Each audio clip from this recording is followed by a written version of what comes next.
press cái ate kan lo mua Mizoram chu kan sa kwan te kan culture te kan nun pu shim shim ko chelai le de ong ya na miro chua kha Mizo yangin aza tha kan dia kan yang national leader na madi India ram chu ma state pakhat khatiem ema min han buchia kha Rahul Gandhi ya ril te zia le Congress na namte naute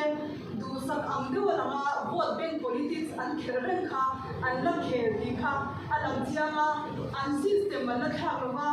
khobe chang so zela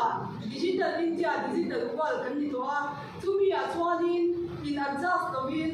an politics pa mai rengan kalpui kha alum chha kha kan dia BJP Mizoram chwanin Congress try to statement le Mizoram soida kha condemn success zetani Mizoram bom kha kan da shringa Mizoram sen me channi ni te koi kan soi chinani sang kha sakwa som ru ko ka Mizoram chu kan dei mani thona kan jet fighter nge in kan ram India ram Mizoram chu aron bom ani kha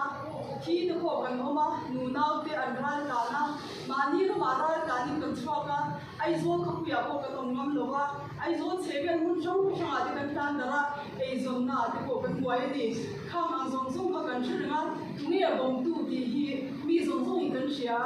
kan soi pia le zo ko ngai ro bui ta kan soi to china MZP te ko an soi to china le chune ngai ram ko ngai tu te ko an soi to china ni kan ram Mizoram a hianin wai ni thinga unsettled dispute kan ti kan la chin fel lo ram ri chung chang ko hi Congress in voi tam ta voi re ta min en kola India ram kai shwaya India ram chu Mizoram kan ne kai shwaya ram wai kan nei chowa in ram na de ki support kan ne ni en wangin nge ke ni aya fingzo ka kan nai ke ni aya university nei ko sa so ke ni aya le ka thiam zo ka ngai research lo wei thui to zo ke ni chu se dun try kan dia han chom no mai na te ko kan ma han fin chuwa mai na te ko kan ma he ga ra ya ni fin zo le ram try tu ram ko mai tin ni ya ni en wang nge state min pe to de mo khoi se ko an siam don ya ni ram ri an chin fe lo tin ni Rahul Gandhi ya Rahul Gandhi le Congress sarkar hadi lai Congress sarkar apu de sarkar api de sarkar apa de sarkar ni kan zo kan ni zo ram BJP ya ram ri chin fe lo ni Congress mo purna yang ni ne UPA sarkar yang dua UPA sarkar rakhanin ramin development a ito pin misang samten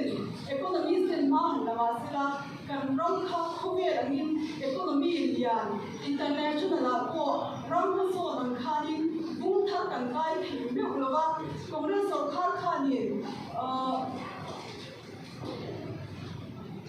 ani khomar people a ni ja lo kha subsidy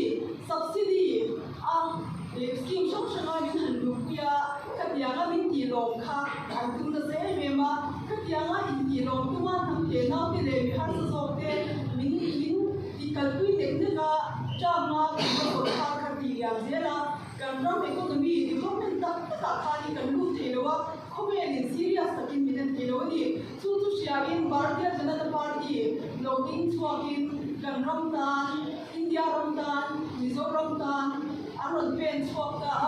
ma so ta dam ta kan huwa lang kan so kha kan ti chin kal phung thar ko ti la kal phung thar kan ti yani a system hi a kal phung ya ti ya machine ten kal phung lu yang chi kha kal sanin thil tha kan kal pui tu ni kha man kha ron siam tha in digital India a kan lu chowa payment system te a ti dang lama direct benefit transfer te kan han ta Aadhaar system to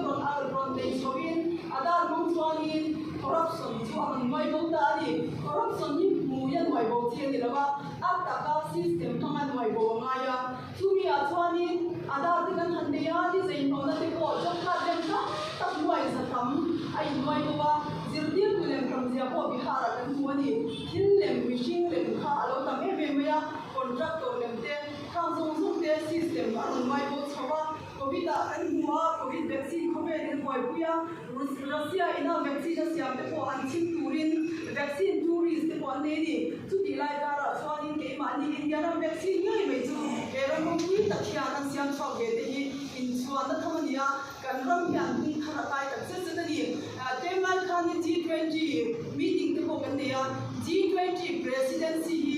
India hian le te ni kan ni G20 president is secular India lo om thei lo shim secular Ramadan lo om thei lo Pakistan hi G20 president India ngan yang Sri Lanka India ngan yang Myanmar India ngan yang Bangladesh India ngan yang an ni uni kum sa ko lu ni se an ni khel thei lo an ni khel ka ring lo ba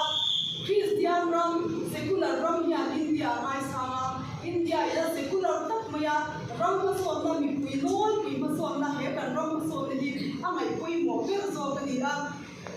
chu ti lai kara he lai ham te na politics ama kan kala terap te enge no issue te na te a politicize kan tu hi Congress party hian simsela ngai to chiang sela kan ram ku tak tak Mizoram ma so na India ma so na ni a so da sai ha ma so na India ma so na ni a ti sha in kan ram mu thang te ang khat te kai na ma so ne hi kal pui turin Congress so thar hian Congress party te hi kan cha chu ya to chuan in policy te min zo sab sela sa khwa na politics a Mizoram him lo anga an han soi te thuma hi him lo kan om kan shalo nang ni po in him lo in ni in sha pi ka ring lo wa kan him da nga bia ki na te him ta tin kan in thoma ki lai ka ra statement noi tak mai pura hun kan ti me win na nei kha Congress te na politics tak tak an chai lo zia le ram an chai lo zia kha na me shia chuan Rajasthan healthcare thung sang ro sria khanin mai som ki pakhatan Rajasthan to so mai som ki panga healthcare cover de ya soi ko kha kin bel chian lo lo ta khria nei chuan nei ve ke ya ma se atakam pan pui ne hi soi thuran shilwa Prime Minister Healthcare Scheme PMJAY mi pakhatan na noi na thinga thone tin kon na ba kha atakin angal pui lo ba kha statement ko kha statement chian lo lo ta ni Mizoram party chon chang kan wa ZPM te MNF te Congress te kan soyan khan PC party te hen song song hi mi pui rong ko tura Mizoram pui rong ko tura khom kan ni a MNF chu in Christian ta ni an chabik na Congress chu in Christian ta an chabik na Mizoram ba yan ke BJP Christian ta kan chabik na kan soi lu chu mi in har sa na to in India ma ni mo foreign ni mo anta nyam kan kan chengai lo har sa na chete mo kan sela action kan na ma jin missionary te har sa na ne social media kan lo mo kan phone ma la a area police SHO te SP te a area MLA te kan phone sun sunga an har sa na su piang ram ta ka su piang turin ma kan la so na ni Assam Chief Minister in the Mizoram te Northeast culture te ei zo anga asoi ko kha alung chan kha ne chia Assam akwani ma son da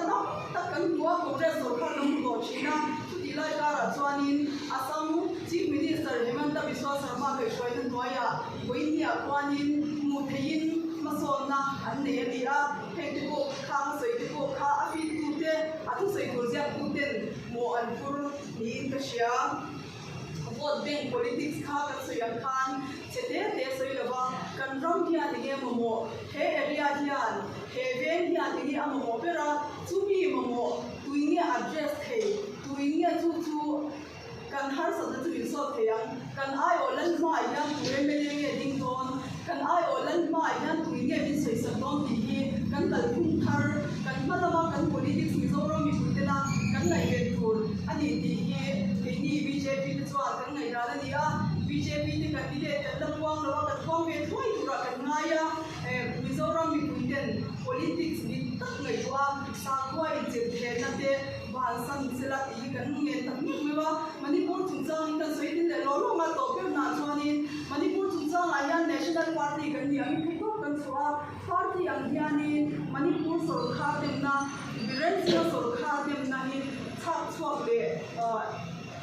press statement ni masabel kan ni a Mizoram state ko pui state executive kan nei a po Manipur chungchanga separate administration demand ko saber kan dia kan una student ten har sabna ko chungchanga kan ding beta dakar sum di pari intan kan ometin post kan siam ni dia hilaya peace on turin appeal kan siama turam minister turam foi turam prime minister hian mani ram chunga violence on the support ram prime minister policy ka lo chunga home minister la chang tu oma protocol on ve aram in kai shwai na yani